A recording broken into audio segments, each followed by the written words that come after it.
Thank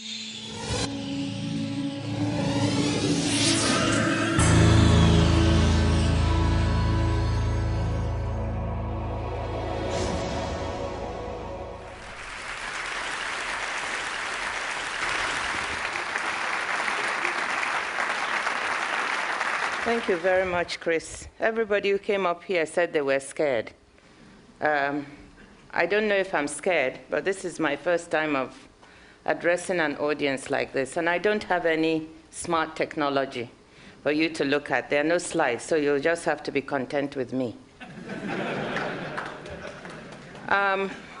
What I want to do this morning is share with you a couple of stories and talk about a different Africa. Already this morning, there were some allusions to the Africa that you hear about all the time. The Africa of HIV/AIDS, the Africa of malaria, the Africa of poverty, the Africa of conflict, and the Africa of disasters. Well, it is true that those things are going on. There's an Africa that you don't hear about very much. And sometimes I'm puzzled, and I ask myself why. This is the Africa that is changing, that Chris alluded to. This is the Africa of opportunity. This is the Africa where people want to take charge of their own futures and their own destinies. And this is the Africa where people are looking for partnerships to do this. That's what I want to talk about today. And I want to start by telling you a story about that change in Africa. On 15th of September 2005, Mr. Depriya Lamesiega, a governor of one of the oil-rich states of Nigeria, was arrested by the London Metropolitan Police on a visit to London. He was arrested because there were transfers of $8 million that went into some dormant accounts that belonged to him and his family. This arrest occurred because there was cooperation between the London Metropolitan Police and the Economic and Financial Crimes Commission of Nigeria, led by one of our most able and courageous people, Mr. Nuhu Ribadu. Lamesiega was arraigned in London. Due to some slip-ups, he managed to escape dressed as a woman and ran from London back to Nigeria, where, according to our constitution, those in office as governors, president, as in many countries, have immunity and cannot be prosecuted. But what happened? People were so outraged by this behavior that it was possible for his state legislature to impeach him and get him out of office. Today, Alams, as we call him for short, is in jail. This is a story about the fact that people in Africa are no longer willing to tolerate corruption from their leaders. This is a story about the fact that people want their resources managed properly for their good and not taken out to places where they'll benefit just a few of the elite. And therefore, when you hear about the corrupt Africa, corruption all the time, I want you to know that the people and the governments are trying hard to fight this in some of the countries, and that some successes are emerging. Does it mean the problem is over? The answer is no. There's still a long way to go, but that there's a will there, and that successes are being chalked up on this very important fight. So when you hear about corruption, don't just feel that nothing is being done about this, that you can't operate in any African country because of the overwhelming corruption. That is not the case. There's a will to fight, and in many countries, that fight is ongoing and is being won. In others, like mine, where there has been a long history of dictatorship in Nigeria, the fight is ongoing and we have a long way to go. But the truth of the matter is that this is going on. The results are showing. Independent monitoring by the World Bank and other organizations show that in many instances, the trend is downwards in terms of corruption, and governance is improving. A study by the Economic Commission for Africa showed a clear trend upwards in governance in 28 African countries. And let me say just one more thing before I leave this area of governance. That is that people talk about corruption, corruption. All the time when they talk about it, you immediately think about Africa. That's the image, African countries. But let me say this. If Alams was able to export $8 million into an account in London, if the other people who are taking money, estimated at 20 to 40 billion now, of developing countries' monies, sitting abroad in the developed countries, if they're able to do this, what is that? Is that not corruption? In this country, if you receive stolen goods, are you not prosecuted? So when we talk about this kind of corruption, let us also think about what is happening on the other side of the globe, where the money is going, and what can be done to stop it. I'm working on an initiative now, along with the World Bank, on asset recovery, trying to do what we can to get the monies that have been taken abroad, developing countries' monies, to get that sent back. Because if we can get the $20 billion sitting out there back, it may do far more for some of these countries than all the aid that is being put together.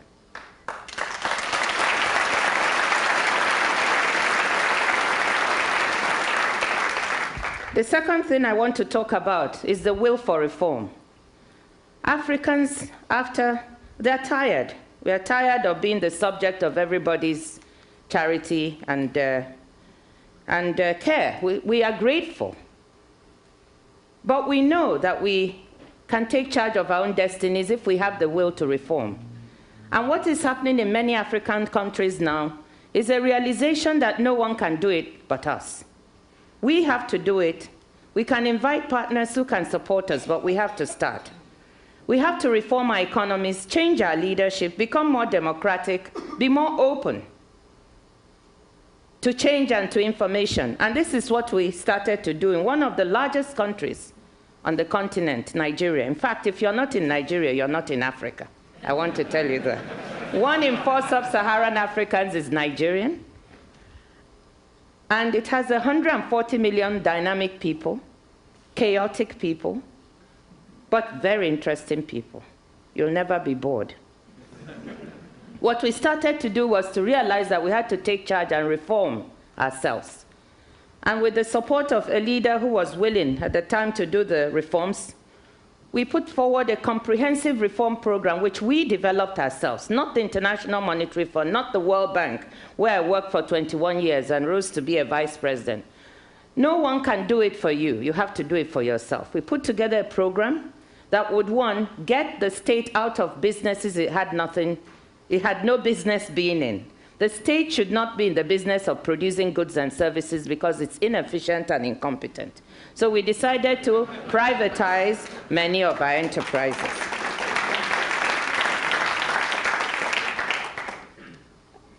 As a result, we decided to liberalize many of our markets. Can you believe that prior to this reform, which started at the end of 2003, when I left Washington to go and take up the post of finance minister, we had a telecommunications company that was only able to develop 4,500 landlines in its entire 30-year history.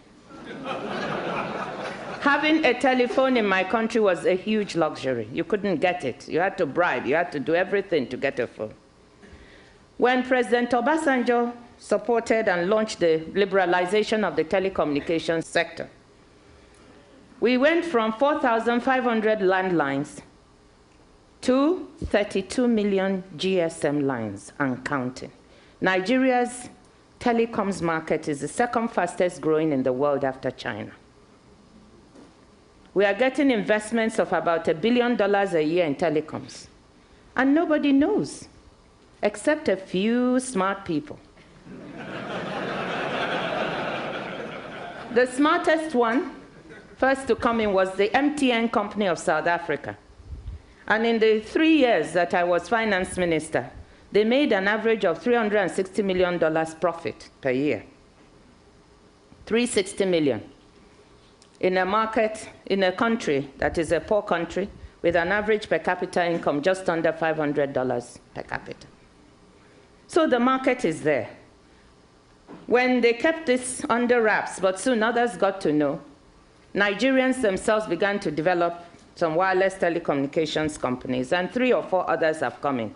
But there's a huge market out there, and people don't know about it, or they don't want to know. So privatization is one of the things we've done.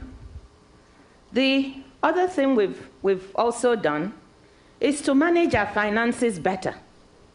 Because nobody is going to help you and support you if you're not managing your own finances well. And Nigeria, with the oil sector, had the reputation of being corrupt and not managing its own public finances well. So what did we try to do?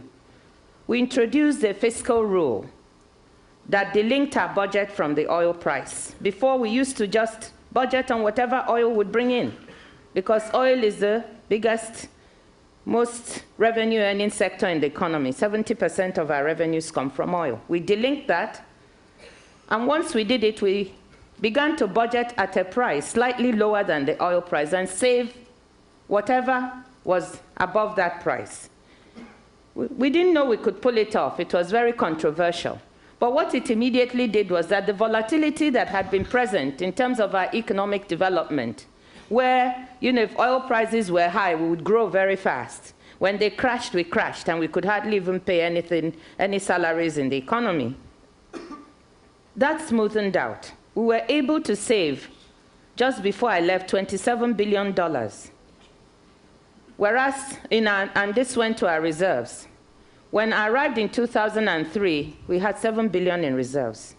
By the time I left, we had gone up to almost $30 billion. As we speak now, we have about $40 billion in reserves, due to proper management of our finances.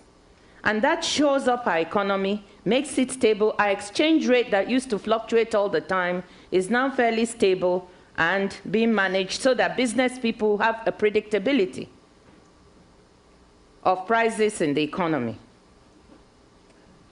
We brought inflation down from 28% to about 11%. And we had GDP grow from an average of 2.3% the previous decade to about 6.5% now. So all the changes and reforms we were able to make have shown up in results that are measurable in the economy. And what is more important, because we want to get away from oil and diversify, and there's so many opportunities in this one big country, as in many countries in Africa. What was remarkable is that much of this growth came not from the oil sector alone, but from non-oil. Agriculture grew at better than 8%. As telecom sector grew, housing and construction, and I could go on and on. And this is to illustrate to you that once you get the macroeconomy straightened out, the opportunities in various other sectors are enormous. We have opportunities in agriculture, like I said. We have opportunities in solid minerals. We have a lot of minerals that no one has even invested in or explored. And we realize that without the proper legislation to make that possible, that wouldn't happen. So we've now got a mining code that is comparable with some of the best in the world. We have opportunities in housing and real estate. There was nothing in a country of 140 million people. No shopping malls, as you know them here. This was an investment opportunity for someone that excited the imagination of people. And now we have a situation in which the businesses in this mall are doing 4 times the turnover that they had projected. So huge things in construction, real estate, mortgage markets, financial services. We had 89 banks, too many, not doing the real business. We consolidated them from 89 to 25 banks by requiring that they increase their capital, share capital. And it went from about $25 million to $115 million. These banks are now consolidated, and that strengthening of the banking system has attracted a lot of investment from outside. Barclays Bank of the UK is bringing in $500 million. Standard Chartered has brought in $140 million, and I can go on, dollars, on and on into the system. We're doing the same with the insurance sector. So in financial services, a great deal of opportunity. In tourism, in many African countries, a great opportunity. And that's what many people know East Africa for. The wildlife, the elephants, and so on. But managing the tourism market in a way that can really benefit the people is very important. So what am I trying to say? I'm trying to tell you that there's a new wave on the continent, a new wave of openness and democratization in which Since 2000, more than 2/3 of African countries have had multi-party democratic elections. Not all of them have been perfect or will be, but the trend is very clear. I'm trying to tell you that since the past 3 years, the average rate of growth on the continent has moved from about 2.5% to about 5% per annum. This is better than the performance of many OECD countries. So it's clear that things are changing. Conflicts are down on the continent. From about 12 conflicts a decade ago, we're down to 3 or 4 conflicts, one of the most terrible, of course, of which is Darfur. And you know you have the neighborhood effect, where if something is going on in one part of the continent, it looks like the entire continent is affected. But you should know that this continent is a continent of many countries, not one country. And if we're down to 3 or 4 conflicts, it means that there are plenty of opportunities to invest in stable, growing, exciting economies where there's plenty of opportunity. And I want to just make one point about this investment. The best way to help Africans today is to help them to stand on their own feet. And the best way to do that is by helping create jobs. There is no issue with fighting malaria and putting money in that and saving children's lives. That's not what I'm saying. That is fine. But imagine the impact on a family if the parents can be employed and make sure that their children go to school, that they can buy the drugs to fight the disease themselves.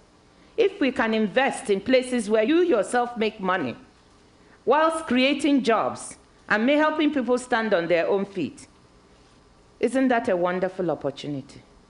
Isn't that the way to go? And I want to say that some of the best people to invest in on the continent are the women.